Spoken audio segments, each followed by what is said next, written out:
Well, take us back to the beginning, how it got started for you with your music path. Certainly, you have amassed a huge following in not a lot amount of time and are only growing by numbers. So take us back to the beginning for you and your start in music and how it all began. If you had influence from family members or for those that don't know the backstory, where does it begin for you? It begins in 1996. It all begins in 1996, the year I was born. What a wonderful year it was. I remember it like it was yesterday. I don't actually. I barely remember the 90s period. No, I man. remember 96 because my daughter was born in 96. So just, Oh well, I'm biased, but I think it's a great year. So yeah, it's a good year. Good year. My daughter's great. So but it all started really. I always had a love for music. My mom raised me on all the country greats. George Strait, Alan Jackson, George Jones. I mean, all those guys. But also Metallica and Dio and all these different old rock bands. Classic rock bands. So I had a very diverse music raising. Guns N' Roses. Stuff like that. So I loved music. When I started playing guitar when I was 11, because I had a PV guitar that I'd kind of tried to play on when I was real young, probably 8. And then by the time I was 11, I broke my humerus, and it was not humerus, but I couldn't. I broke it on a go kart, so I'm a very big vehicle fast things guy. I love cars like we were talking about with the racing school. I just love being behind the wheel of stuff. And I was driving a go kart, flipped it, broke my humerus, and so I couldn't do a whole lot with my arm, but I could move my wrist and stuff. And so I picked up the PV and I started playing, diddling around on it, and I learned the solo to November Rain by Guns N' Roses before I ever actually could play a G chord. But I then my mom taught me how to play the drums when I was around 12 when I got used to my arm back, and so I taught myself miscellaneous other things, banjo and just different instruments, a little bit of piano here and there. And so fast forward, I got out of high school and I always kind of knew I wanted to do music, but had to make money, so I started doing landscaping and did well at it. Made decent money and enjoyed it. I like working outside and using my hands and stuff. But it's not. It wasn't where my heart lied. I knew it wasn't, and took a bad job one day.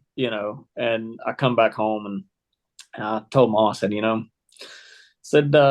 I don't think this is it for me. I said, I really want to give music a shot. And she had managerial experience. And she said, let's make it happen. And so I started, we started playing shows, just all over the place, 150 shows a year, just anywhere that would take us, basically, just, $200-300 shows, and all over, North Carolina, South Carolina, wherever we could.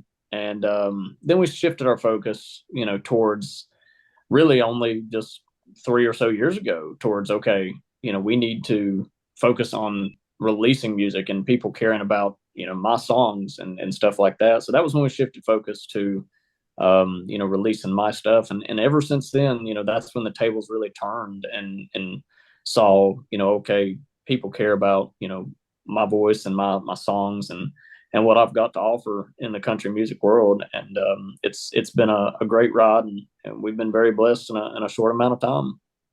Absolutely. And when you think back on that journey where you started, where you've gone on this whole musical experience, is there a specific moment maybe that you first realized, hey, I have a shot to make this. I can make this my career. I can make this my way of living. Is there a moment that really sticks out to you that really resonates like that?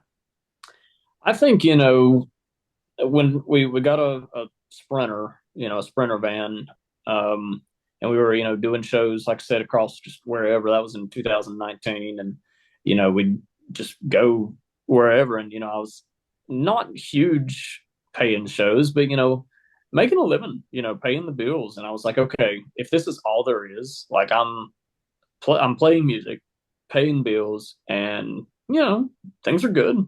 There's a lot of worse jobs.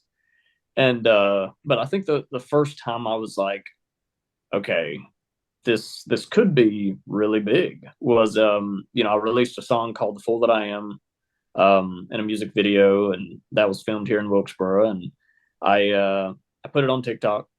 Put a couple of videos of it on there, and a couple of them blew up. And one got 400 and some thousand odd likes.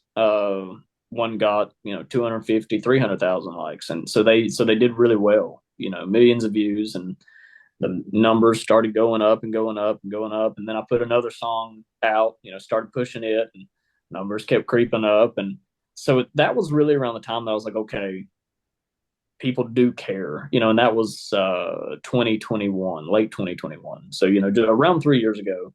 And that would have probably been the time that I started to really, we started to put the hammer down and say, okay, this is a viable career, in the stream. Most people, a lot of artists, there's a very small percentage that actually make money off of their like actual music, off of what they put out, for people to listen to. Most artists and stuff make money off of playing cover gigs and, shows like that. We're very blessed that, there's a sizable income source coming from people listening to the music. So that's really where it started to take a turn towards, okay, the music itself is becoming the career. Jerry, So you weren't just doing cover, you were doing your own stuff. Yeah, I was doing my own stuff. I was doing, I always told people when we were booking, we did about 70-30. Early on we would do 70% covers, 30% mix in some originals. And now we're doing probably 60% originals, 40% covers in a 2-hour set, because most of our crowd is, unless we're doing like a big music festival where we're not the headliner or something, most of our crowd is there to